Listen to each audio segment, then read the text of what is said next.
नमस्कार। एक महिला सिर्फ रिश्तों को नहीं निभाती बल्कि एक नई जिंदगी को जन्म देती है, लेकिन क्या हम उसकी हेल्थ को इतनी अहमियत देते हैं? और क्या हम महिलाएं भी खुद की सेहत के लिए इतना अवेयर हैं? बिल्कुल नहीं। तो आज हम बात करेंगे एक ऐसे टॉपिक पर जो कि आज के समय की ज़रूरत भी है और एक सीरियस टॉपिक भी है। तो इसके लिए हमारे साथ जुड़ी है हमारी एक्सपर्ट डॉक्टर आशिमा गर्ग, जो कि मानवता हॉस्पिटल से है। तो चलिए करते हैं मैम से बात और बहुत सारी बातें हम जानते हैं जो महिला स्वास्थ्य के लिए बहुत ज़्यादा ज़रूरी है। नमस्कार मैम। नमस्ते मैम, सबसे पहले तो आपका बहुत बहुत धन्यवाद कि आपने हमें ज्वाइन किया। Thank you so much for inviting me. तो मैम बहुत सारी बातें हम करेंगे। उससे पहले मैं सबको ही बोलती हूँ जो मुझे अच्छे लगते हैं कि आप बहुत खूबसूरत लग रहे हैं। थैंक यू सो मच, आप भी बहुत अच्छे लग रहे हैं। Thank you ma'am. एक लेडी की तारीफ करती है तो थोड़ा सा ज़्यादा अच्छा लगता है। यस बिल्कुल, हमें एक दूसरे को ही अपलिफ्ट करना है, बाकी लोग तो चलो नहीं करते, हम तो कर सकते हैं एक दूसरे को। चलिए मैम क्वेश्चन शुरू करते हैं, क्योंकि बहुत सारे लोग हैं, उनके मन में बहुत सारी बातें हैं। तो मैं आपसे सबसे पहले ये जानना चाहूँगी कि हार्मोनल डिसबैलेंस होना, हाँ जी, ये क्या चीज़ है? और आजकल छोटी बच्चियों में ज़्यादा देखते हैं, उनके बाल आ जाते हैं यहाँ पे, और पीरियड्स आगे पीछे हो जाते हैं, तो इसका क्या रीज़न हो सकता है? देखिए सबसे पहले इसमें जो मेजर कंट्रीब्यूटर है वो है लाइफस्टाइल। ठीक है, आजकल सीडेंटरी लाइफस्टाइल हो गई है। अब हमें भी पता है कि सोशल मीडिया का ज़माना है। ठीक है, बच्चे सारा दिन फ़ोन स्क्रॉल करते रहते हैं, स्क्रीन टाइम उनका बढ़ गया है। स्लीप साइकिल बिल्कुल, हम खुद भी वैसे हो गए हैं। एंड स्लीप साइकिल बिल्कुल डिस्टर्ब हो गई है, बच्चों की कोई फिजिकल एक्टिविटी नहीं रही। इवन कि जैसे हम ओपीडीज़ में देखते हैं कि बच्चियाँ जो आती हैं अपने पास, जैसे 15-16 ईयर्स की, अब वो कॉम्पिटिटिव एग्जाम्स की जैसे प्रिपरेशन करते हैं, उनके पास बच्चों के पास बिल्कुल भी टाइम नहीं होता अपने लिए। वो अगर बैठ गए हैं पढ़ने तो वो बैठ ही गए हैं। ठीक है, तो कोई फिजिकल एक्टिविटी नहीं होती उनमें, तो अब उनको स्ट्रेस भी इतना रहता है कि अरे एग्ज़ाम क्रैक करना है। तो उस चक्कर में बहुत ज़्यादा बच्चों का सीडेंटरी लाइफस्टाइल हो गया है और इसलिए हार्मोनल इम्बैलेंसेस होने लगे हैं। And it also leads to the increase risk of PCOD, जिसको हम पॉलीसिस्टिक ओवेरियन डिजीज़ बोलते हैं। जो आप पूछ रहे हैं कि जो बाल आ जाते हैं, है ना, फेशियल फीचर्स जो ख़राब होने लगते हैं, एक्ने आने लगता है, वो सब हार्मोनल इम्बैलेंस के चक्कर में होता है। एंड्रोजन्स बढ़ जाते हैं बॉडी में, उसके वजह से होता है। तो इसमें मैं सारे बच्चों को एक ही चीज़ बोलना चाहूँगी, चाहे आप इवन जो गर्ल्स बड़ी हैं, चाहे आप किसी भी फील्ड में हैं, अपने लिए आप एटलीस्ट 30 to 45 मिनट्स डेली के ज़रूर निकालें। ठीक है, आप फिज़िकल एक्टिविटी करें, आपको जो चीज़ पसंद है वो करें। जैसे आप बैडमिंटन खेल सकते हैं, आप वॉकिंग से स्टार्ट करें। एंड इवेंचुअली ज़रूरी नहीं है कि सीधा आप जिम ही जाएँ, आप इवेंचुअली आप धीरे धीरे आप ग्रेजुअली स्टार्ट करिए सब कुछ। एंड थोड़ा सा स्ट्रेस है जो लाइफ में आजकल बहुत ज़्यादा है, उसे आप कम करने के लिए योगा, मेडिटेशन, ये सब आप स्टार्ट करें, जिससे आपके जो हार्मोन्स हैं वो भी काम डाउन होंगे और थोड़ा अपने लेवल्स पे आएंगे। आपका जो एक्सप्लेन करने का तरीका ना बहुत ईजी है, तो जो बच्चियां हमें देख रही हैं उन्हें बहुत बेनिफिट मिलेगा। Thank you so much. इसके अलावा मैं आपसे ये जानना चाहूँगी, पीरियड्स मतलब हमारी लाइफ का एक ऐसा हिस्सा है कि हम उसे जी नहीं सकते उसके बिना, लेकिन इसमें जो पेन होता है, जैसे मेरी एज भी काफ़ी अच्छी हो चुकी है, एक बेटी की माँ भी हूँ, लेकिन मुझे तकलीफ झेलने को मिलती है। तो कब इसको सीरियस लेना चाहिए और कब इसे ठीक है जाने देना चाहिए? तो इसमें हमें पहले ये समझने की ज़रूरत है कि पीरियड्स में जो पेन है वो नॉर्मल कब होता है, तभी हमें समझ में आएगा कि अब नॉर्मल कब है। नॉर्मल तब होता है जब आपको पीरियड्स के दौरान पेन हो रहा है एंड उसकी इंटेंसिटी बहुत नहीं है कि आप बियर कर सकते हैं, कि चलो आपने रेस्ट कर लिया, ठीक हो गया, 1-2 पेन किलर्स ले लिए तो आप ठीक हो गए, आपको थोड़ा बेटर फील हो रहा है, तो इसे हम नॉर्मल बोलते हैं। अब अपने को विजिलेंट कब होना है, जब पेन की जो इंटेंसिटी है एवरी मेंस्ट्रुअल साइकिल के साथ वो बढ़ती जाए। ठीक है, एंड आपसे पेन बेयर ही नहीं हो रहा। नॉट इवन गर्ल्स, जो लेडीज़ हैं 30 to 40 के बीच में, ये उनके लिए भी है कि कब एबनॉर्मेलिटी को हमें पहचानना है। ठीक है, आपकी जो इंटेंसिटी है वो बढ़ती जाए पेन की, एंड आपको वो मेडिसिन से आपको बिल्कुल भी रिलीफ नहीं मिल रहा। ठीक है, तो उस केस में आपको विजिलेंट रहना है। बिल्कुल आपको अपने डॉक्टर से जाके मिलना है कि मेरा पेन ऐसे बढ़ रहा है, क्योंकि ऐसा भी हो सकता है कि ये संकेत हो सकता है कि एंडोमेट्रियोसिस का, ठीक है, फाइब्रॉइड्स जो बच्चादानी में हम गांठ बोलते हैं उसका हो सकता है, एंड एडिनोमायोसिस का, जिसे हम बोलते हैं कि बच्चादानी में सूजन आ गई है। ठीक है, तो ये सारी चीज़ें हमें बिल्कुल ध्यान में रखनी है। अगर आपको इसका थोड़ा सा भी अगर आइडिया होगा तो आप ज़रूर डॉक्टर से मिलेंगे, क्योंकि इन सब को डायग्नोज करने के लिए आपकी प्रॉपर एग्जामिनेशन होगी एंड सोनोग्राफी होगी, उसके बाद आपका ट्रीटमेंट डिसाइड किया जाएगा। तो इन सारे फीचर्स को बिल्कुल भी इग्नोर नहीं करें। अब जैसे आपने ये बताया कि ट्रीटमेंट कब लेना चाहिए और क्या इसका प्रोसेस है, प्रॉब्लम कहाँ आती है? जैसे हम कुछ ज़्यादा ही समझदार है, लेडीज़ तो ज़्यादा ही सोचते हैं पैसे बच जाएंगे, बिल्कुल बिल्कुल गूगल कर लेते हैं, गूगल कर लेते हैं। तो ये जो दवाइयाँ गूगल करके लेते हैं उनके लिए आप क्या कहना चाहेंगी? ये तो मैं आपको सही बताऊं बहुत फ्रस्ट्रेटिंग है एक डॉक्टर के लिए भी, क्योंकि आधे डॉक्टर वो खुद बन के आते हैं कि ये तो हमें पता है मैम, बट गूगल से देखो सारी इन्फॉर्मेशन, क्योंकि आजकल हमें पता है कि इंटरनेट पे बहुत ज़्यादा इन्फॉर्मेशन है, but everything what you see is not correct. ठीक है, जो डॉक्टर्स ने जो पढ़ाई करी है उसके साथ साथ उनका जो एक्सपीरियंस है दैट ऑल्सो मैटर्स, कि भाई जो हम पेशेंट्स में वेरिएशन देखते हैं कि भाई इस पे अगर सपोज हम फाइब्रॉइड पकड़ रहे हैं एक मतलब बीमारी को, तो किसी में कुछ फीचर्स हमें मिलेंगे, किसी में कुछ फीचर्स हमें मिलेंगे, तो एक्सपीरियंस भी मैटर करता है। अब आप सपोज कीजिए, सपोज एक प्रेग्नेंट फीमेल है जिसके पहले 3 महीने चल रहे हैं, फर्स्ट ट्राइमेस्टर चल रहा है, अब उन्होंने गूगल किया कि पेट में दर्द हो रहा है और अब उसकी मेडिसिन क्या लेनी चाहिए सिचुएशन के हिसाब से, तो अब उन्होंने सपोज कोई पेन किलर ले लिया।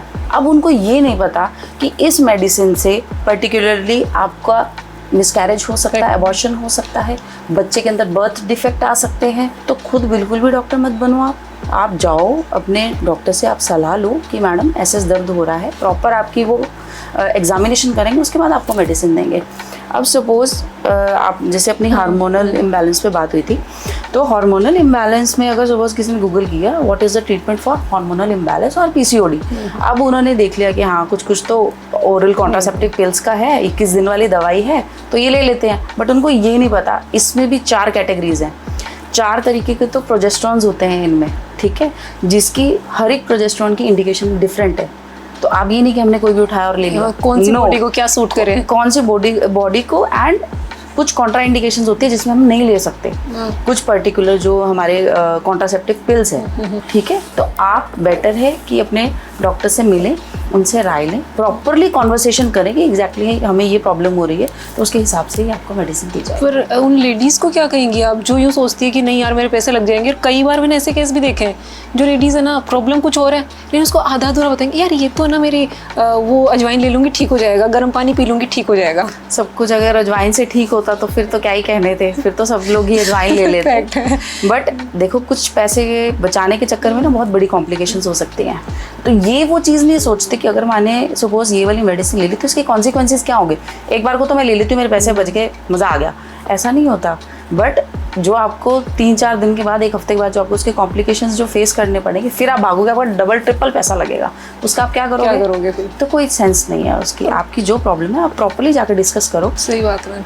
अभी जैसे ये बात चल रही तो मुझे यूँ लग रहा है कि मुझे एक क्वेश्चन पूछ ही लेना चाहिए, जैसे मैं भी फीमेल्स के बीच में थोड़ी सी पॉपुलर हूँ, थोड़ी सी कोशिश है, अच्छे पॉपुलर है। जैसे बात जब उनसे करते हैं तो जैसे उनको यूटीआई इन्फेक्शन अक्सर हो जाता है, तो वो सब बोलते हैं ये तो सारी लेडीज के साथ है, तो ये क्या ईजी है या फिर नहीं, इसको सीरियस लेना चाहिए? पहले जब सर्दियाँ होती हैं मैम, हमें प्यास नहीं लगती, हम पानी नहीं पीते, तो उसमें यूटीआई हो जाता है। अब गर्मियों में वैसे बॉडी से बहुत पानी जो है वो इवेपोरेट होता रहता है, बॉडी के अंदर जो सेंसरी लॉसेस होते रहते हैं वो होते रहते हैं, तो उसके चक्कर में भी पानी की कमी होती है। बट हम ड्यू टू काम या फिर कोई भी और रीज़न हम पानी नहीं पी पाते, तो एक मिनिमम जो वाटर इनटेक है एक दिन का वो एटलीस्ट 3 लीटर्स होना चाहिए, 3 to 3.5 लीटर्स। अब आप कह रहे हैं इसे इग्नोर करें या नहीं करें, देखो ईजी लेते हैं। हाँ, ईजी इसलिए लेते हैं क्योंकि जब तक कोई बड़ी प्रॉब्लम नहीं हो जाती तब तक हम चिल रहते हैं कि अरे कुछ नहीं होगा कुछ नहीं होगा, बट ऐसा नहीं होता। एक लिमिट तक अगर देखो, पहले जो इन्फेक्शन है वो यूरिनरी ब्लैडर में होता है, मतलब कि जो पेशाब की थैली है वहाँ पे रहेगा। आप जब यूरिन पास करने जाएंगे आपको पेट में दर्द होगा। मैडम हम यूरिन पास करने जाते हैं, पेट के निचले हिस्से में दर्द होता है, ठीक है, हमें जलन जैसा महसूस होता है, जो यूरिन है वो पीला पीला आता है, गाढ़ा गाढ़ा हल्दी जैसा आता है, तो इसका मतलब अभी आपका इन्फेक्शन अभी ब्लैडर में ही है, ठीक है। अगर आपने उसको ट्रीट नहीं किया तो ये इन्फेक्शन ऊपर की तरफ बढ़ जाएगा और ये जाएगा किडनीज में, जिसे हम पाइलोनेफ्राइटिस बोलते हैं। वो एक सीरियस प्रॉब्लम आगे जाके आपको दे सकता है, ठीक है। अब कुछ लेडीज़ मैंने देखा है क्या करती हैं कि मैडम हमने मेडिकल से दवाई ले ली, एक पीने वाली शीशी थी वो हमने ले ली, अब एक बार तो ठीक है हमें, अरे वो एक एल्कलाइजर है कि जिससे आपको एक बर्निंग यूरिन में नहीं फील होगी, but that is not a antibiotic और the proper medication, that is not the medication, ठीक है। तो आपका प्रॉपर यूरिन टेस्ट होगा, आपके कितने पस सेल्स उसके अंदर आ रहे हैं, आपको कितना इन्फेक्शन है, और कुछ केसेस में ऐसा होता है जिसमें आपकी एंटीबायोटिक काम ही नहीं करती, लेवल अप हो जाता है। हाँ, लेवल अप हो जाता है और वो इतना ज़्यादा हो जाता है कि उससे कोई भी एंटीबायोटिक आपको असर नहीं करती। उस केस में हमें यूरिन कल्चर करवाना पड़ता है, ठीक है। उसमें फिर जो ऑर्गेनिज्म आता है कई बार बहुत, मतलब जैसे क्लेब्सिएला वगैरह ये सब आ जाते हैं उसके अंदर, तो वो जल्दी से ठीक नहीं होते, ठीक है। And it takes time to recover. तो बेटर है कि जो आपकी इनिशियल स्टेज है उसको थोड़ा सा सीरियसली लो, प्रॉपर एंटीबायोटिक का कोर्स कर लो। और अच्छा, फिर इसके अंदर एक और प्रॉब्लम आती है, मैडम 2 दिन की दवाई ली, अब हमें ठीक लग रहा है, अब हमने छोड़ दी। ये तो सबसे मतलब जिसको बोलेंगे ना गलत चीज़ है, ये आप अपनी बॉडी के साथ खिलवाड़ कर रहे हो, ठीक है। वो इसलिए कर रहे हो क्योंकि चलो आज आपको एक इन्फेक्शन हुई, आपने एक एंटीबायोटिक ले ली, अब वो एंटीबायोटिक से आपको 2 दिन में आराम आ गया, आपने वो छोड़ दी। बट नेक्स्ट टाइम जब वही इन्फेक्शन होगी तो ये वाली एंटीबायोटिक काम नहीं करेगी, लेवल अप हो जाएगा। अब वो बोल रहे हैं कि पहले, अब क्या होता है ना, जो ये वाली मेडिकेशंस होती हैं बैक्टीरिया को रोक देती हैं एक बार, ठीक है। अब उसके सप्रेशन के लिए हमें बिल्कुल कि वो मतलब मर ही जाए बैक्टीरियाज, उसके लिए 3 डेज 5 डेज का कोर्स होता है, ठीक है। अगर आपने 2 दिन में बंद कर दिया तो तीसरे दिन फिर वापस से बैक्टीरिया बन जाएगा और वो एक लेटेंट फेज में आ जाएगा, ठीक है। अब नेक्स्ट टाइम जब वो होगा तो उसके ऊपर वो काम ही नहीं करेगी, ठीक है। वो उसके ऊपर एंटीबायोटिक काम ही नहीं करेगी। फिर हमें आईवी लग रहे हैं जी मैडम इतनी सी इन्फेक्शन के लिए, अब हमें सुई इससे इंजेक्शंस लगा रहे हैं आप, और तो क्या करेंगे, कैसे ठीक हो गए आप, ठीक है। किडनीज तक इन्फेक्शन पहुंच रहे होते हैं, फिर बिल्कुल ही मतलब एडमिट ही हो जाते हैं। यही अगर चीज़ हम पहले संभाल लें, एक प्रॉपर हम एक कंसल्टेशन ले लें डॉक्टर से, उनसे पूछ लें कि भाई क्या करना है क्या नहीं करना, उसमें कहाँ दिक्कत है, उसमें कोई प्रॉब्लम नहीं है। जस्ट एक कंसल्टेशन फीस बचाने के चक्कर में नहीं ये तो टाइम खराब कर लो। एंड मोस्ट इम्पॉर्टेंट, देखो जो फीमेल रिप्रोडक्टिव सिस्टम है वो इस तरीके से बना हुआ है कि अगर आपको सपोज वेजाइनल इन्फेक्शन है तो आपको यूरिन इन्फेक्शन होने के भी चांसेस डिफरेंस है। यस, ठीक है। फीमेल्स में हम बोलते हैं कि 3 ऑरिफाइसेस होते हैं, ठीक है। यूरेथ्रा यानी कि जो यूरिन की जो जगह होती है जहाँ से यूरिन बाहर निकलता है। सेकंड है वेजाइनल ऑरिफाइस जहाँ से डिलीवरी होती है, जहाँ से बच्चा बाहर होता है। थर्ड है एनस यानी कि जहाँ से टॉयलेट करते हैं, है ना, जहाँ से स्टूल्स पास होते हैं। तो ये तीनों जो ऑरिफाइसेस हैं वो इतने पास होते हैं कि अगर एक जगह पे इन्फेक्शन हो रहा है तो दूसरे में ऑटोमेटिकली चला जाता है। तो इसलिए फीमेल्स में ये ज़्यादा फ्रीक्वेंटली होता है। हाँ, आपने सुना होगा कि मेल्स में इतना नहीं होता, बिकॉज उनकी एनाटॉमी कम्प्लीटली डिफरेंट है। और लेडीज में अक्सर कईयों के साथ तो यूँ है कि पिछले महीने हुआ था, मैंने ये ट्रीटमेंट लिया, अब मैं इसको वापस लेके जा रही हूँ, मेडिकल स्टोर से खरीद लूंगी। तो अब आपकी बात जानकर मैं उन लेडीज से कहना चाहूंगी, प्लीज यार ऐसा मत करो। आपकी हेल्थ आपके लिए भी जरूरी है और आपकी फैमिली के लिए भी जरूरी है। बिल्कुल बिल्कुल, अगर आप ठीक नहीं हो तो आप अपनी फैमिली को चला ही नहीं सकते हो, आप कितनी ही कोशिश कर लो। सही बात है, ठीक है ना, ऐसे थोड़ी बन जाते हैं। अब जैसे एक बात और निकल के आ रही है कि जैसे अब सबको यूँ लगता है कि मेरे को करियर बनाना है अपना, तो उम्र निकले जा रही है। पहले नॉर्मली 25-26 में शादी होती है, 35 तक शादी कर रहे हैं, कर भी नहीं रहे, और फिर कॉन्सेप्ट ही चेंज हो गए। हाँ, तो फिर वो जब उनको बच्चा कंसीव करना होता है तो दिक्कत आती है, एज का डिफरेंस मैटर करता है। डेफिनेटली आती है। देखिए आप समझिए, पहले बुजुर्ग हमारे कहते थे जल्दी शादी कर दो, जल्दी बच्चा कर लो, फ्री हो जाओ। सही बात है, ठीक है। अब यही कॉन्सेप्ट था। अभी क्या है, थोड़े चैलेंजेस बढ़ गए हैं एज एन करियर का, जॉब अपॉर्चुनिटीज़, सब लोग ही स्ट्रगल करते रहते हैं, तो सबको ये होता है। अभी देखो आप कितने पेशेंट्स मेरे पास आते हैं 28-29 साल के हो जाते हैं फीमेल्स, कि जी क्या कर रहे हैं, हम तो जी तैयारी कर रहे हैं। 28-29 में भी तैयारी चल रही है ना। अच्छा, हस्बैंड का पूछो। अब यहाँ पे थोड़ा राजस्थान में ये कॉन्सेप्ट है कि शादी पहले हो जाती है, बच्चे बाद में सेटल होते हैं, लड़का भी जॉब नहीं कर रहा होता है, तो कमा कौन रहा है जी, पिताजी कमा रहे हैं, चलो ठीक है कोई बात नहीं, है ना। तो लड़के की भी पढ़ाई चलती रहती है, उनकी भी पढ़ाई चलती रहती है, तो वो मतलब कैसे भी करके उनको कंसीव करना ही नहीं होता, ठीक है ना। डिले करे जाते हैं। यस, डिले करते हैं बहुत ज़्यादा। अब इसके अंदर ये है समझने वाली बात, जो मैं हर एक फीमेल को मैं एक मैसेज देना चाहूँगी कि एज के साथ आपके जो एग्स हैं, एक तो वो कम होते जाते हैं, सेकेंडली उनकी जो क्वालिटी वो बहुत कम होती जाती है, ठीक है। हमें इसको इस तरीके से समझना है कि जो एक फीमेल है वो अपना ओवेरियन रिजर्व यानी कि जो अपने एग्स है इमेच्योर एग्स की फॉर्म में वो लेके ही पैदा होती है, ठीक है। वो लेके ही पैदा होती है। अब सपोज बर्थ के टाइम पे एग्स का नंबर होता है 1 to 2 मिलियंस, ठीक है। देन एट प्यूबर्टी का मतलब जब बच्चे को पीरियड्स आने स्टार्ट होते हैं, ठीक है, तो उस टाइम पे वो रह जाते हैं 3 to 5 lakhs, डाउन होते जाएंगे वो, आप समझिए, मतलब 1 to 2 मिलियन यानी कि 10 से 20 लाख से वो सीधा 3 से 5 ही रह गए, ठीक है। Then at the age of 30 और around the age of 30 it becomes only 1 to 1.5 lakhs, ठीक है। एंड आफ्टर 35 तो ड्रास्टिकली गिरते हैं, नंबर तो गिरता ही गिरता है, बट उसकी क्वालिटी बहुत ज़्यादा डिटीरियोरेट हो जाती है। मतलब एक हेल्दी प्रेगनेंसी के लिए, आइडल प्रेगनेंसी के लिए आप क्या कहेंगे कि ये एज बेस्ट है? बिफोर 30 एंड उसमें भी अर्ली 20s। यस, मतलब 20 to 25 is a very good मतलब एज मैं मानूंगी। एक और चीज़ भी मैं इसमें सोचती हूँ कि अगर आप लाइक 25 तक अगर सपोज आपका बच्चा होता है, तो व्हेन यू आर 35 आप सोचो बच्चा आपका मतलब कितना बड़ा हो जाएगा, 10 साल का। सास बनने की you both can grow together, है ना। तो वो है। अभी मेरी गुड़िया शी इज ओनली 3 years। अब वही करियर के चक्कर में, अब शादी जबकि मेरी बहुत पहले हो गई थी, और मुझे 24 years और आपकी बात सुन के मुझे लगता है कि ये इनडायरेक्टली मैसेज मेरे लिए भी है। नहीं, हाँ, वो सबके लिए, क्योंकि जो करियर ओरिएंटेड फीमेल्स हैं ये प्रॉब्लम सबके साथ ही है। मैं अभी भी बहुत ओपीडी में देखती हूँ, मतलब डिले चल रहा है, नहीं मैम देख लेंगे। सेकंड बेबी कब होना चाहिए? सेकंड बेबी तो आइडियल एज नहीं बोलूंगी मैं, गैपिंग 2 बच्चों में जो होनी चाहिए वो मिनिमम 2 to 3 years की होनी चाहिए। उसमें भी अगर आपकी नॉर्मल डिलीवरी है 2 years इज़ इनफ, एंड अगर आपकी सिजेरियन है तो 2.5 से 3 साल ठीक है। बुक्स में हमारे 1 year ही लिखा है, but for proper recovery of the body and जो भी आपका ब्लड लॉस हुआ है उसकी रिकवरी के लिए आप इतना मिनिमम गैप रख सकते हैं। और हम तो देखते भी हैं कि जिनका 1 साल में सपोज बच्चा 1-1.25 साल का बच्चा है, उनकी 6-7 महीने की भी होती है प्रेगनेंसी। हाँ, फीड भी नहीं करा पाते बड़े बच्चे को। तो वैसे भी हो जाता है। अब वो उसमें तो लैक ऑफ अवेयरनेस है बेसिकली उनको, कि उनको पता ही नहीं कि ओव्यूलेशन कब हो गया, है ना। तो उस चक्कर में भी हो जाता है। तो मुझे आप एक बात और बताइए कि जो बच्चे को हम फीड कराते हैं, अपना दूध पिलाते हैं, वो इतना तो पिलाना ही चाहिए, इतने टाइम तक तो पिलाना ही चाहिए। देखो मिनिमम 2 years इज गुड, उसमें कोई दिक्कत नहीं है। और अब थोड़ा सा ऐसे क्या है कि फीमेल्स वर्किंग है तो उतना मैनेज नहीं कर पाती, ठीक है। तो उसके चक्कर में आजकल मैंने देखा फीमेल्स भी थोड़ी ऐसे कि गिल्ट फील करती हैं कि अरे मैं नहीं पिला पाई। बट ऐसा नहीं है कि 6 months तक तो देखो आप एक्सक्लूसिवली फीड करो, ब्रेस्ट फीड करो, नॉट इवन वाटर, ठीक है। उसके बाद आप वीनिंग स्टार्ट कर दो, ठीक है। एंड आप प्रॉपर न्यूट्रिशन देने की कोशिश करो, पीडियाट्रिशियन से बात करो कि क्या दे सकते हैं हम इनको, कैसे दे सकते हैं, ठीक है। एंड बाकी जब तक मैं तो यही बोलूँगी जब तक बच्चा पी रहा है तो अच्छी बात है, कोई दिक्कत नहीं है उसमें। हाँ, अगर आप वर्किंग है तो डेफिनेटली मैं मानती हूँ मदर के लिए बहुत ज़्यादा स्ट्रगल हो जाता है, क्योंकि बच्चा भी थोड़ा क्लिंगी हो जाता है कि नहीं चाहिए ही चाहिए, तो फिर वो उसको छुड़ाना और वो सब समझ सकते हो। मैं इस मतलब ये चीज़ फील कर चुकी हूँ।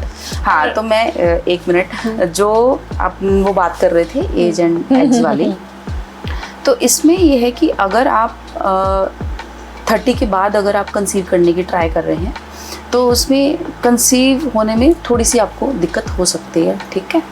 But after 35 if you want to conceive आपको बहुत ज़्यादा प्रॉब्लम हो सकती है, क्योंकि आपकी एग्स की क्वालिटी एंड क्वांटिटी दोनों कम हो चुकी है, एंड उसमें जो क्रोमोसोमल एनोमली के जो चांसेस हैं बच्चे में दोज आर वेरी हाई, ठीक है। तो इस चीज़ को बहुत ही ध्यान में रखना है कि अगर आप अपना बेबी प्लान करना चाहते हो तो कोशिश करो कि 35 से पहले तो कर ही लो कैसे भी करके, और 30 से पहले कर लो तो दैट इज़ वेरी गुड। तो अब एक क्वेश्चन और निकल के आता है, मान लो 35 के बाद किसी ने प्लान किया, हाँ, तो किन चीज़ों का वो पहले ही ध्यान रखे कि क्या ऐसा हेल्दी खाए पिए, कोई टेबलेट्स ऐसा कुछ? अगर आप जैसे 35 के बाद प्लान कर रहे हो तो सबसे पहले आप अपना मतलब प्री कंसेप्शन एक बार आप अपने डॉक्टर से मिल के आओ, that I want to conceive, and उनके मतलब जो भी आपकी मतलब वो टेस्ट वगैरह आपके रन करेंगे कि जैसे अब 35 आपकी एज भी बढ़ रही है तो कुछ कॉम्प्लिकेशंस होने के चांसेस है, हाइपरटेंशन के, डायबिटीज़ के, अगर फैमिली में आपके हैं तो डेफिनेटली आपको भी होने के चांसेस हैं। तो उन सब के टेस्ट वगैरह करना, सब कुछ आपके जो रूटीन चेकअप है वो सारा कुछ होगा। एंड आप अपना जो फॉलिक एसिड है वो अपना लेना स्टार्ट कर दें, क्योंकि ऑलरेडी अपनी एज भी ज़्यादा हो चुकी है एंड क्रोमोसोमल एनोमली की जो रिस्क है वो भी इंक्रीज़ हो चुकी है। तो एटलीस्ट 3 months पहले तो आप अपना फॉलिक एसिड लेना स्टार्ट कर दें और एक अपने डॉक्टर से विजिट ज़रूर करिए। तो बहुत अच्छे से एक्सप्लेन किया, मुझे यूँ लगता है मैं एक्सपर्ट बन जाऊंगी अब आपसे बात करने के बाद। मैम जैसे ट्रेंड बदल गया है आज के टाइम पे, बाई चॉइस भी लोग सिजेरियन डिलीवरी करवाते हैं। तो जैसे जो एजेड लेडीज़ है वो तो ये बोलती है कि नहीं ऑपरेशन से बच्चा नहीं होना चाहिए, कि ईश्वर ने जो तरीका बनाया वही बेस्ट है। तो आप एज ए डॉक्टर क्या कहेंगी? देखो हम ना रूटीन में पेशेंट्स देखते हैं। एक चीज़ मैंने ऑब्जर्व की है, अभी थोड़े टाइम पहले मतलब एक्सपीरियंस हुआ है मेरा कि 2-3 लेडीज़ जो बहुत वेल एजुकेटेड एंड जो स्टार्टिंग से ही they were very vigilant and they were having the very, मतलब क्या बोलेंगे इसको, कि एकदम दृढ़ निश्चय था उनको कि मुझे नॉर्मल डिलीवरी करवानी है, कुछ ही हो जाए तो मैडम उसके लिए बता दो क्या करना है। And they were very well educated, है ना। तो उनको जो भी एक्सरसाइज का प्लान दिया गया, उनको जो भी डाइट दी गई, they had followed them properly and उन सब की नॉर्मल डिलीवरी हुई, लिटरली उनकी नॉर्मल डिलीवरी हुई। खुद वो पेशेंट्स लेबर में आई नेचुरली, कोई इंडक्शन नहीं किया हमने, कुछ नहीं किया, आराम से आई, वो डिलीवर हो गई, अगले दिन घर चली गई। क्या बात है। ठीक है। अच्छा, इसमें आप कह रहे हो कि मतलब औरतें कहती हैं कि ऐसे कर लो, भी करवाती हैं। हाँ। अब इसमें एक और जो हमारा थोड़ा सा मेरा बिटर एक्सपीरियंस रहा है इसमें, एक फीमेल जिनकी मतलब हाइट बड़ी अच्छी, बहुत उनका बड़ा अच्छा ट्रीटमेंट चला, 9 महीने सब कुछ बढ़िया हुआ। अब उनका क्या हुआ कि बच्चा उनके पानी छूट गया, तो अब ऐसा हो गया कि उसके लेबर जो है वो प्रोग्रेस ही नहीं किया। तो हमने उनको बोला, हमने कहा, अब उस टाइम में मैं पूरा टाइम वहीं बैठी थी, तो मैंने कहा आंटी जी, उनकी मदर, उनकी सास थी वो, मैंने बोला आंटी जी, मैंने कहा ये ना बच्चा नीचे नहीं आ रहा, थोड़ी देर और देखेंगे, नहीं तो हम सिजेरियन के लिए लेंगे। तब उन्होंने कुछ नहीं बोला मुझे, बोले कि आप देख लो जैसा आपको ठीक लग रहा है। सर ओके ठीक है। थोड़ी देर हमने देखा, नहीं आया, वो बच्ची भी बहुत दुख दर्द पाई, उनको हमने सारे जितने भी हम एक्सरसाइजेस कराते हैं ड्यूरिंग लेबर, तो वो कुछ काम नहीं किए उसके, और वो सुबह से एडमिट थी शाम तक, है ना। एंड जब डिलीवरी हो गई, मैं फर्स्ट डे पे राउंड लेने गई, उनके हम सिजेरियन हमें उनका करना पड़ा। एंड उन आंटी ने मतलब बहुत ही आई वुड से मतलब दिल तोड़ा उस दिन तो मेरा, और वो ऐसा एक्सपीरियंस रहा, मतलब मेरा बिल्कुल रोना निकल गया। उन्होंने बोला कि अगर आपको सिजेरियन ही करना था तो आपने फिर नॉर्मल डिलीवरी का क्यों ट्रायल दिया। आई सेड आंटी, कोई तो उस टाइम पे इंडिकेशन ही नहीं थी कि मैं इनको डायरेक्टली मैं सिजेरियन को लूँ, ठीक है ना। अगर मैं डायरेक्टली सिजेरियन का बोलती तो आप बोलते नॉर्मल की ट्राई भी नहीं करी। सही बात है। तो मतलब पेशेंट का वैसा हो गया, चित भी मेरी पट भी मेरी, कि अगर नॉर्मल करवा रहे हो और उसके बाद अगर सिजेरियन का अगर मैंने बोल दिया तो पहले ही ले लेते, और अगर डायरेक्टली पहले बोल दिया अरे ये तो मैडम करते ही सिजेरियन, नॉर्मल करते ही नहीं। तो दोनों चीज़ें हैं इसमें, ठीक है ना। तो ये चीज़ है कि देखो, जो भी केस जो कि लो रिस्क है, जिसमें सारे फैक्टर्स अपने हक में हैं, जैसे कि बच्चे का हेड नीचे होना, बच्चे के आसपास पानी बिल्कुल ठीक होना, बच्चे का वेट एवरेज जितना होना चाहिए 2.5 to 3.5 kg, अगर उसके बीच में है, प्लेसेंटा आपका नीचे नहीं होके ऊपर है, ठीक है, कहीं पे भी फंडल एंटीरियर पोस्टीरियर कहीं पर भी है, एंड आपका जो पेल्विस है, यानी कि जो डिलीवरी की जो जगह है वो आपकी सही है, आपकी डिलीवरी नॉर्मल हो सकती है, प्रोवाइडेड आपके जो दर्द हैं बिल्कुल सही आ रहे हों, जितने टाइम पे आने चाहिए वैसे आ रहे हों, एंड पेशेंट बराबर जोर कर रहा हो। हम सिर्फ उसको मोटिवेट कर सकते हैं कि चलो भाई पुश करो, है ना, इस स्टेज पे पुश करो। बहुत बड़ा रोल होता है डॉक्टर का। तो मैं वही बोल रही हूँ कि हम सिर्फ मोटिवेट कर सकते हैं, वो मोटिवेशन है ना, मतलब एवरेस्ट पे चढ़ने जैसा होता है उस टाइम पे। ये तो इसमें कोई दोहराई नहीं है, ठीक है। अब जो कंडीशंस जिनमें हमको सिजेरियन ही करना पड़ता है, सपोज जो अवल है जिसको हम प्लासेंटा बोलते हैं, अगर वो बच्चेदानी के मुंह पे आ गए, उसमें हम नहीं रिस्क ले सकते, उसमें हमें टाइम से पहले भी सिजेरियन करना पड़ता है कि ब्लीडिंग नहीं हो जाए, बच्चे के कोई रिस्क नहीं हो जाए, ठीक है। अगर सपोज नॉर्मल डिलीवरी का हम ट्रायल दे रहे हैं पेशेंट को, और उसकी अगर धड़कन ऊपर नीचे हो रही है, सपोज एकदम से ड्रॉप हो गई या एकदम से हाई हो गई, इट मीन्स बच्चे को अंदर तकलीफ हो रही है, ठीक है। देन अगर बच्चे का साइज़ बहुत बड़ा है, जितनी डिलीवरी की जगह है वहाँ से अगर नहीं निकलेगा तो हमको उसको नॉर्मल का कैसे ट्रायल देंगे, नहीं दे सकते हम, ठीक है। अगर बच्चे के आसपास पानी कम है, अगर पेशेंट को बीपी है, शुगर है, ठीक है, और अब कुछ केसेस में जैसे पेशेंट को सीजर्स की भी दिक्कत होती है, कन्वल्जन्स की, है ना, जिसे हम दौरे बोलते हैं, तो उस केसेस में भी हम ट्रायल कम देते हैं। और इनमें से जो भी मैंने आपको नॉर्मल, अगर हाँ, और अगर बच्चे की जैसे जो पोजीशन है, हेड ना होके, सपोज ब्रीच है, बच्चा आड़ा है, ट्रांसवर्स लाई है, ऑब्लिक लाई है, तो उस केस में भी आप नहीं कर सकते। एंड अब आप बात करोगे कि भाई कौन सा अच्छा है कौन सा नहीं, देखो दोनों के प्रोज एंड कॉन्स है, ठीक है। नॉर्मल डिलीवरी में बहुत टाइम लगता है, कुछ पेशेंट्स आते हैं जिनकी पहले नॉर्मल डिलीवरी होती है वो फट से भी हो जाते हैं, बट कुछ ऐसे भी होते हैं जिनकी पहले नॉर्मल होती है उनको भी बहुत टाइम लग जाता है। तो अब पेशेंट आते हैं, उनके रिश्तेदार हमें यही पूछते हैं मैडम कितना टाइम लगेगा, वो हम लिख के नहीं दे सकते, वो हम लिख के नहीं दे सकते। कुछ पेशेंट्स की जल्दी भी हो जाती है, जो फर्स्ट मतलब जिनकी फर्स्ट भी डिलीवरी होती है वो बहुत अच्छा प्रोग्रेस कर जाती है। हाँ, मदर के एफर्ट्स हमें उसके अंदर चाहिए, बच्चे की धड़कन बिल्कुल ठीक चाहिए, बच्चे ने अंदर टॉयलेट नहीं करना चाहिए, इन सब चीज़ों में आपकी नॉर्मल हो जाएगी।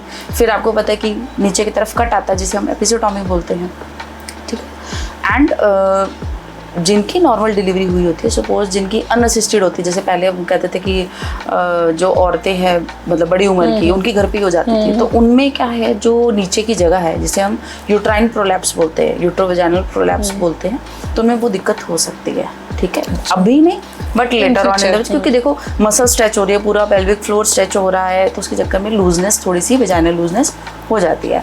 सिजेरियन है, caesarean itself life saving surgery मैं बोलूँगी, कुछ भी हमें कॉम्प्लिकेशन लगती है हम तुरंत में उसको सिजेरियन के लिए लेते हैं, ठीक है। हाँ, उसमें ये है कि रिकवरी टाइम में डिफरेंस है। वेजाइनल डिलीवरी में आपको 1-1.5 महीने में यू आर फाइन, आपके टांके वगैरह सब कुछ भर जाते हैं, कोई दिक्कत नहीं आती।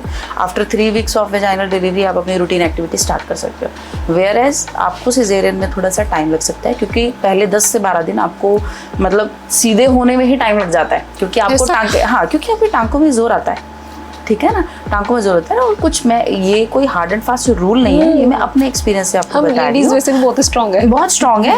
मैं तो बोल रही हूँ कि इससे ज़्यादा तो क्या ही होगा जब आपके पेट की 8 लेयर्स ही कट गई, अगले दिन हमने आपको पैरों पे खड़ा कर दिया है ना 6 से 12 घंटे के बाद, तो उससे ज़्यादा आप क्या ही बोलोगे, कौन कितना स्ट्रांग हो सकता है। सही बात है ना।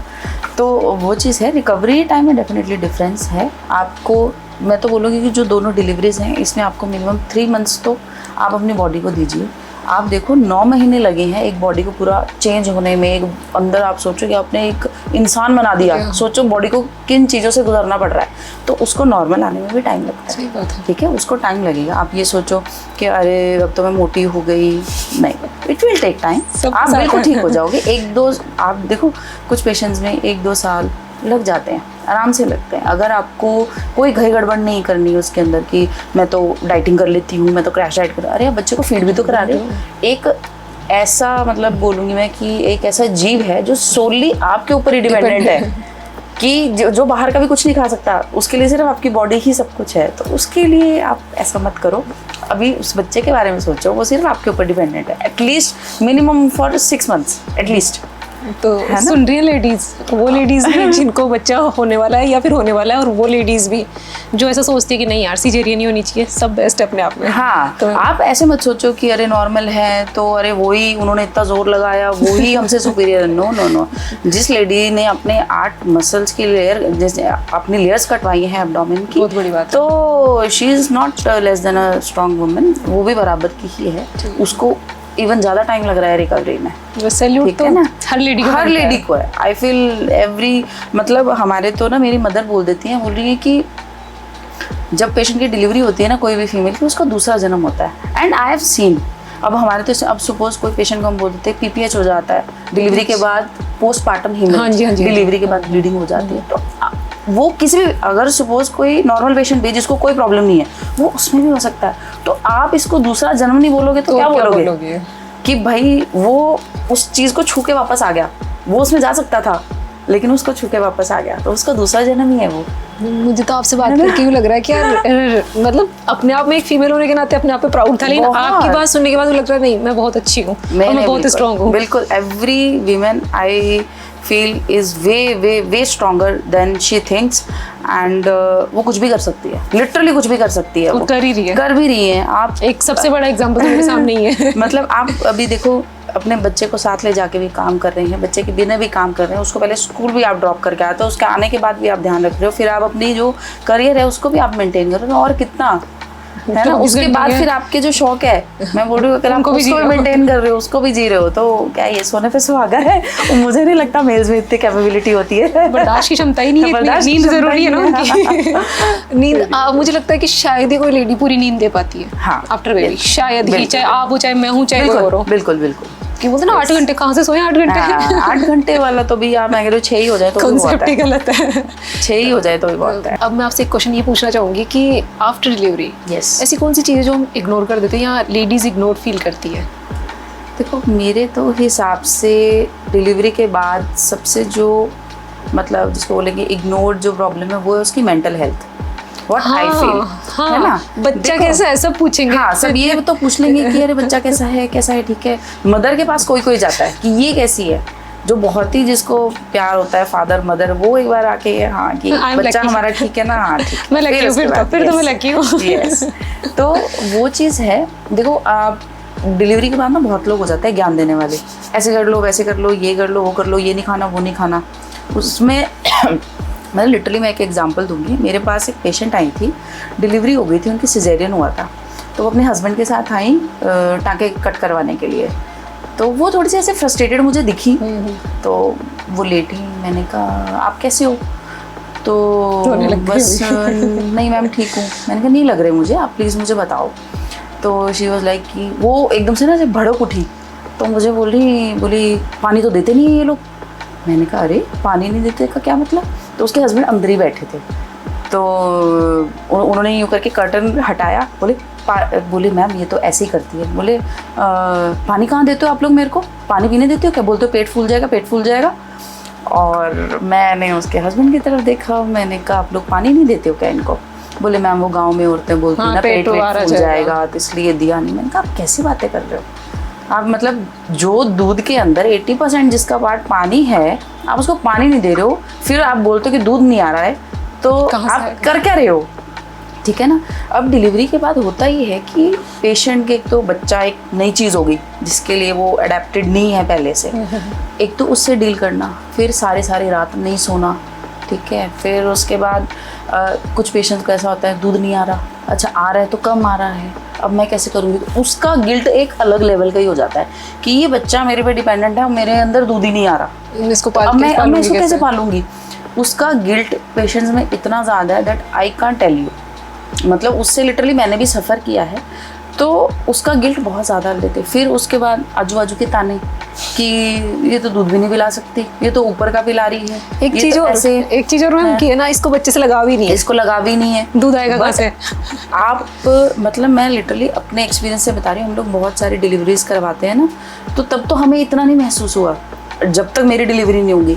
And I tell you, delivery के बाद जो हॉर्मोन्स का क्रैश होता है, जो एकदम पहले हाई लेवल पे होते हैं, सडनली डिलीवरी के बाद जो डाउन होते हैं, मतलब आप क्या ही इमेजिन करो कि बॉडी के अंदर हर चीज़ मतलब इधर से उधर हो जा रही है, सब कुछ मतलब माइंड चेंज हो रहा है ना, कि मेरा दूध नहीं आ रहा, बॉडी में जो इश्यूज होते हैं, अरे मैं तो मोटी हो गई। फिर 4 लोगों ने आके बोल भी दिया कि अरे ये तो मोटी हो गई, क्या है, अभी भी ऐसा लग रहा है कि इसके पेट के अंदर बच्चा है, और बोल भी देते हैं लोग। There is no sensitivity among the people कि भाई आप सोचो उसकी डिलीवरी हुई है, आप उसका मेंटल स्टेटस सोचो, ऑलरेडी उसको शायद वो फीडिंग से मतलब उसको प्रॉब्लम हो रही है, क्रैक निपल्स हो जाते हैं, अपन कहते हैं कि ब्रेस्ट इंगॉर्जमेंट हो जाती है, इतनी प्रॉब्लम्स फेस करती है वो।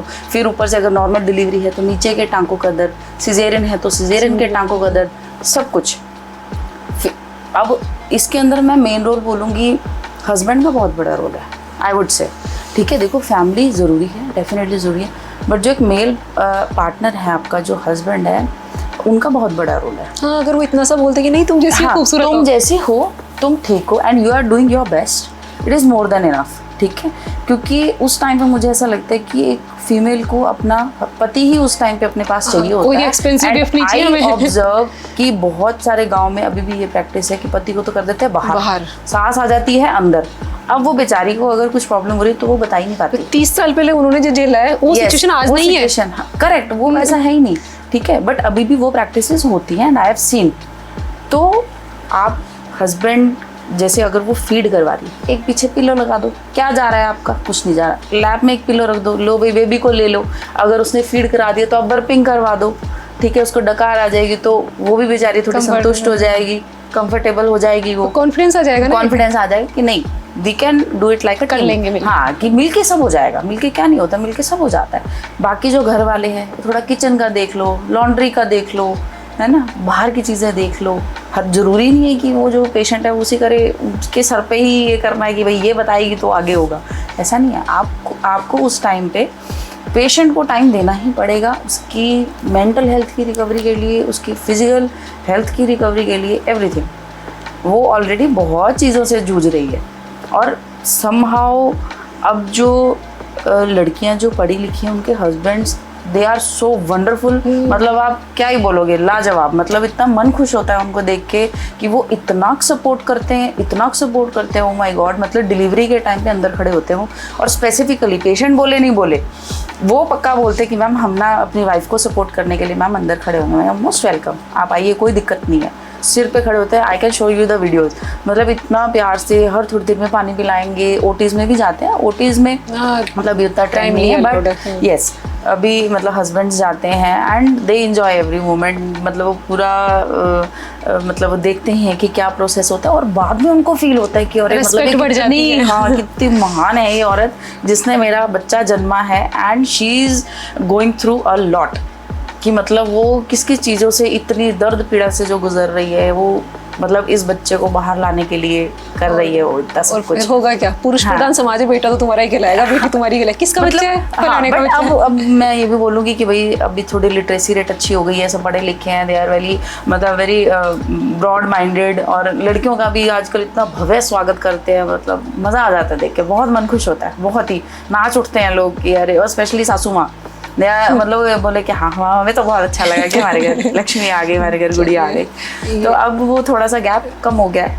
एंड बहुत बहुत अच्छा लगता है वो देख, जरूरत थी सोसाइटी में इसकी। यस यस यस एंड बस जो फैमिली का रोल है वो ये है कि आप देख लो कि भाई थोड़ी देर में पूछ लो, भाई करना तो किसी को क्या होता है कि आप उसको फ्रेश मील दे दो, गरम थोड़ा सा दे दो कि बेटा कोई चीज़ की ज़रूरत है, थोड़ा सिर्फ हाँ 5 मिनट बैठ जाओ कि बेटा कोई चीज़ की ज़रूरत है वो बता दो, कोई गर्म चीज़ खानी है वो बता दो, है ना। अगर वो वॉक कर रही है उसमें थोड़ा सा हाथ पकड़ लो, हेल्प कर दो इधर उधर टहलाने में, ये इतना बहुत होता है। हम लेडीज थोड़े में खुश हैं, थोड़े में बहुत खुश हो जाते हैं हमको कि अरे भाई क्या ही मिल गया।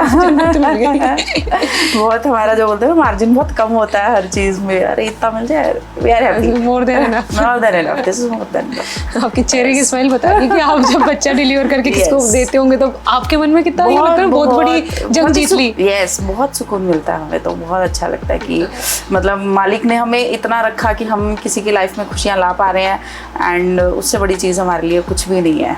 एंड जब वो आखिर में 2 शब्द भी बोल के जाता है कि नहीं मैम, हमारा जो 9 महीने का जो सफ़र था या जो डिलीवरी का प्रोसेस था वो हमारा बहुत स्मूथ था, बस उससे ज़्यादा मुझे कुछ नहीं चाहिए, I am more than happy. तो ये सब अच्छा है, ये आपके जो चेहरे की स्माइल है ना वो बता रही है कि आप कितने खुश हो अपने प्रोफेशन से भी और लोगों से भी। बिल्कुल बिल्कुल। और सीकर के लोग ही आपसे मिलते हैं तो मुझे अच्छा लगा कि हमारे सीकर के लोग इतने लिबरल हैं। तो मैम मैसेज क्या देना चाहेंगी आप बच्चियों को जो हमें देख रही हैं अभी? एक तो सबको अपनी जो फिज़िकल हेल्थ है वो आप सबको उसके ऊपर ध्यान देना है। डेली आपको 30 to 40 मिनट्स अपने लिए रखना है, हेल्दी डाइट लेनी है, कोई भी जंक फूड है, प्रोसेस्ड फूड्स है उनसे आप बिल्कुल दूर रहो। घर पे कोशिश करो, जैसे कुछ बच्चे हॉस्टल्स में रहते हैं, तैयारी करते हैं, मम्मी को बोलो कि कैसे भी करके कुछ प्रोटीन का सोर्स हमें भेजें जिससे आपको डाइट आपकी अच्छी रहे और बैलेंस्ड रहे। तो आप घर से ही ऐसा कुछ लेके चलो, है ना। बीच बीच में पेरेंट्स की विजिट होती है तो पेरेंट्स भी अपने एंड से ट्राई करो कि बच्चे को एक अच्छा खाना जाए ताकि वो हेल्दी रहे, है ना। एंड एक इम्पॉर्टेंट चीज़ है जो अभी हम देख रहे हैं, जो सर्वाइकल कैंसर जो आजकल बहुत चल रहा है, HPV वैक्सीन, इसके बारे में मैं थोड़ा सा आपको बताना चाहूँगी। See cervical cancer is the second most common cancer after breast cancer in women in India. Okay, तो इसका जो मेन जो रिस्क फैक्टर है that is HPV virus, human papilloma virus, ठीक है। उसके मेनली जो 2 स्ट्रेन्स है दैट इज़ 16 and 18। अभी काफ़ी आपने सुना होगा कि HPV वैक्सीन है ना, इसमें भी देखो 3-4 टाइप की आती है HPV वैक्सीन। जैसे बाईवेलेंट है, बाईवेलेंट का मतलब जिसके अंदर 2 स्ट्रेन्स रहते हैं HPV के, ठीक है, दैट इज़ सर्वारिक्स। सेकंड है एक सर्वावैक वैक्सीन है जो हमारे सीरम इंस्टीट्यूट ऑफ इंडिया है, जो कि इंडिया में ही बनी है, ठीक है, उसको हम सर्वावैक बोलते हैं। वो क्वाड्रीवेलेंट है, यानी कि उसके अंदर 4 स्ट्रेन्स है, 16, 18, 6 and 11, ठीक है। एंड इसमें गाडासिल है, गाडासिल 4 वो भी क्वाड्रीवेलेंट है, एंड एक गाडासिल 9 है जिसके अंदर 9 स्ट्रेन्स है। तो बेसिकली ये एक ब्रॉड स्पेक्ट्रम में वैक्सीन है, ठीक है। अब इसको गर्ल्स एंड बॉयज़ दोनों ले सकते हैं। Yes, I will tell you. Girls में जो मतलब गर्ल्स तो सारी ही ये वाली ले सकती हैं। इसमें अगर बच्चों की एज 9 to 14 है, ठीक है, 9 to 14 ईयर्स में 2 डोजेज लगती हैं। एट मतलब एक फर्स्ट डोज आप कभी भी ले सकते हो, दूसरी dose after 6 months of the first dose, ऐसे करके 2 डोज लेनी है। अगर बच्चा 15 ईयर्स से बड़ा है, अब तो ये भी कहते हैं कि like you can take up to 45 years of age female, ठीक है, तो उसमें आपको 3 डोजेज लगेंगी। 0 यानी कि जिस दिन आप ले रहे हो उसके after 2 months, 1 or 2 months, then after 6 months, ठीक है, तो ये 3 डोजेज आपको लगेंगी। एंड इसमें और मेल्स के लिए उसमें गार्डासिल 9 को बोला गया, जिसके अंदर क्योंकि वो ब्रॉड स्पेक्ट्रम है, ठीक है, तो उसमें भाई अगर बच्चा 9 से 14 साल का है तो उसके अंदर 2 लगेंगी, 0 and 6, एंड अगर उससे बड़ा है आफ्टर 15 to 26 में उसमें 3 लगेंगी आपको, 0 to 6, ठीक है। अब फीमेल्स में ये cervical cancer, vaginal cancer, vulval cancer, anal cancer, oral cancer, इन सबको प्रिवेंट करता है, जेनाइटल वॉट्स, इन सबको। मेल के अंदर पेनाइल कैंसर, ठीक है, and genital warts, oral cancer and anal cancer, ठीक है, इन सबको प्रिवेंट करता है। And this is the first vaccine जिससे कैंसर प्रिवेंट होता है। वो भी मतलब इतनी बड़ी चीज़ हो गई, मतलब इतनी रिसर्च वर्क के बाद कितनी बड़ी चीज़ होगी कि कैंसर भी प्रिवेंट हो रही है। एंड इसकी इफेक्टिवनेस जो है वो 80 to 90% है, ठीक है। एंड इसका मेन रोल तब है जब कोई भी इंडिविजुअल है वो सेक्सुअली अभी एक्टिव नहीं हुआ। HPV जो इन्फेक्शन है वो आफ्टर सेक्सुअली एक्टिव होने के बाद ही इन्फेक्शंस जो होती हैं, ठीक है। तो ये बेटर है कि जो बच्चे छोटे हैं उनमें, इसलिए अर्ली एज से उनको स्टार्ट कर दिया गया है। अब आप बोलेंगे कि ये तो मतलब HPV मतलब वायरस तो नहीं है, इसके अंदर बच्चे इन्फेक्ट हो जाएंगे। नो, इसके अंदर virus, yes, virus like proteins होते हैं। They are not virus, they don't have viral DNA कि जिससे बच्चों को इन्फेक्शन हो जाए। ये वायरस लाइक प्रोटीन्स होते हैं, और इनमें क्या होता है कि जब आप इंजेक्ट करते हैं तो बॉडी उस प्रोटीन के अगेंस्ट एंटीबॉडीज़ बनाती है ताकि वो आगे जाके वो इन्फेक्शन से वो लड़ सके, ठीक है। एंड यही HPV वायरसेस जो आगे जाके हैं सर्वाइकल कैंसर्स का मोस्ट कॉमन कॉज है, ठीक है। इन्हें कोई भी ले सकता है, बट प्रेगनेंसी में नहीं लेनी। एंड जो जिनको बहुत कोई सीवियर इलनेस है वो नहीं ले सकते। इम्यूनो कॉम्प्रोमाइज्ड हैं जो HIV पेशेंट्स हैं उनमें ये आप ले सकते हैं, ठीक है। दूसरी चीज़ जिसके बारे में मैं आपको बताना चाहूँ, that is a pap smear test, जिसको हम बोलते हैं cervical screening. Pap smear test क्या होता है कि सर्विक्स में जो चेंजेस, यानी कि बच्चेदानी का जो मुंह है, जो उसके अंदर अर्ली चेंजेस होते हैं कैंसर से पहले, कैंसर होने से पहले भी कुछ स्टेजेस होती हैं, ठीक है, तो उनको ये डिटेक्ट करता है। It is a painless procedure. जो फीमेल्स हैं वो डरी जाती है, पहली बात तो पैप स्मीयर का नाम लेती है। अच्छा जी मैडम क्या होता है, आपके नीचे से एक जांच की जाएगी। अच्छा मैडम दर्द तो बहुत होगा। नहीं जी बिल्कुल दर्द नहीं होगा, उसमें हल्का सा डिस्कम्फर्ट हो सकता है। एक इंस्ट्रूमेंट अंदर जाता है, सैंपल लेके बाहर आ जाते हैं, कुछ उसमें नहीं करना होता, कुछ पकड़ना नहीं, नथिंग, कुछ भी नहीं करते, ठीक है। अब इस चीज़ को लेके पेशेंट्स में बहुत कम अवेयरनेस है। उनको ऐसा लगता है जब कोई बीमारी नहीं है तो क्यों टेस्ट करवाएं। It is a cervical screening, ठीक है ना, तो क्यों करवाएं। फिर दूसरी चीज़ इसमें, क्योंकि प्राइवेट पार्ट्स का टेस्ट है तो हमें शर्म आती है, हम तो नहीं करवाएंगे। तीसरी चीज़ इसमें मैडम दर्द होगा, नहीं हम तो नहीं करवाएंगे। तो ये समझने की चीज़ है, आपकी बॉडी है, इसका ध्यान आपको ही रखना है, ठीक है। So ideal age of the pap smear test अपने को कब स्टार्ट करना चाहिए, आफ्टर 21 ईयर्स, ठीक है। 21 to 29 ईयर्स, बिफोर 21 कोई ज़रूरत नहीं है। आफ्टर 21 to 30 ईयर्स तक, 29 डिफरेंस है, कितने टाइम से करवाना चाहिए टेस्ट? हाँ मैं बताती हूँ। 21 to 29 ईयर्स तक आप 3 ईयरली करवा लो, ठीक है, एंड 3 ईयरली करवा लो। Then after 30 years of age, because you are in the reproductive age and you are sexually active, तो आफ्टर 30 years of age आप up to 65, ठीक है, आप इसको HPV DNA टेस्टिंग के साथ इसको पैप स्मीयर को भी करवाना है एवरी 5 ईयरली, ठीक है। कुछ हाई रिस्क पेशेंट्स होते हैं, सपोज मतलब जिनमें मल्टीपल पार्टनर्स की कोई हिस्ट्री है, ठीक है, एंड जिनके पहले पैप स्मीयर्स की, जिनमें वाइट डिस्चार्ज का है, एंड जिनको फ्रीक्वेंटली होता रहता है, एंड उन केसेस में अपने को थोड़ा विजिलेंट रह के उनकी स्क्रीनिंग टाइम टू टाइम करते रहने चाहिए कि भाई ये उसमें बदले नहीं। And after 65 years of age अगर 3 रिपीटेडली अगर कॉन्जिक्यूटिवली जो आपके टेस्ट अगर वो नेगेटिव आ रहा है तो उसके बाद करने की कोई ज़रूरत नहीं है। ये भी एक तसल्ली वाली बात है। यस, हाँ, कि उसके बाद अभी नीड नहीं। Pap smear and HPV vaccine, these two things should be everyone should be aware of। ये है। थैंक यू मैम, बहुत अच्छी जानकारी हमें दी। तो मुझे तो इनकी जानकारी बहुत अच्छी लगी, उम्मीद करती हूँ आप लोगों को भी बहुत अच्छी लगी होगी इनकी जानकारी। Thank you so much ma'am. Thank you so much for having me here. Thank you. 89.6 FM Sikar, शहर की धड़कन।